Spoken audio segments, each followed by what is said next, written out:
नमस्कार मित्रांनो, मी Manoj Pintya Pandharinath Joshi, tennis ball cricketer, tennis ball commentator आणि टेनिस बॉल स्कोरर.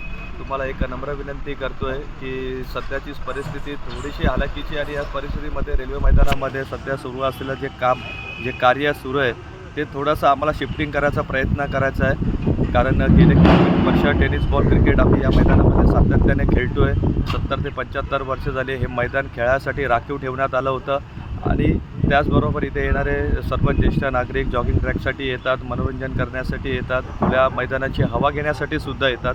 निसर्गासाठी तुम्ही बघितलं की जवळपास अशी खुली मैदानं डोंबिवली पश्चिम परिसरात सध्या कुठे एकही नाही आहे आणि तेच मैदान आज आम्हाला वाचवण्याचा आम्ही प्रयत्न करतो आहे. रेल्वे अधिकारी मंत्र्यांना आमची विनंती असेल, तुमचं जे काही इथे बनवण्याचा प्रयत्न असेल तो फक्त तुम्ही थोडासा कुठेतरी शिफ्टिंग करा.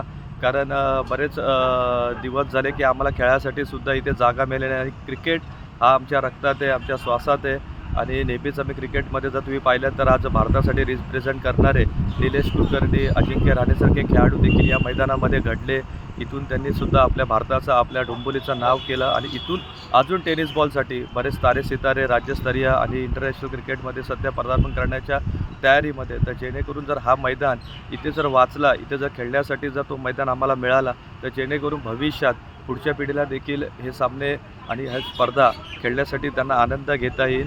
पण सध्या सुरू असलेलं हे काम आज आम्ही माननीय आमचे सर्वच स्थानिक नगरसेवक, खासदार, आमदारांपर्यंत याची विनंती केली आणि त्यांना देखील आमची विनंती असेल की लवकरात लवकर रेल्वे मैदान वाचवण्यात यावं.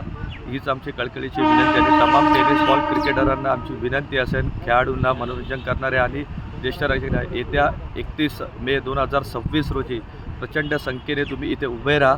कारण एक स्वाक्षरी मोहीम, एक सही प्रत्येकाची आम्ही इथे घेणार आहोत. कारण रेल्वे मैदान बचाव आंदोलन सध्या आम्ही तरी सुरू करतो आणि त्याला तुम्ही पाठिंबा द्या. हीच माझी कळकळीची विनंती. जय हिंद, जय महाराष्ट्र, जय शिवराय.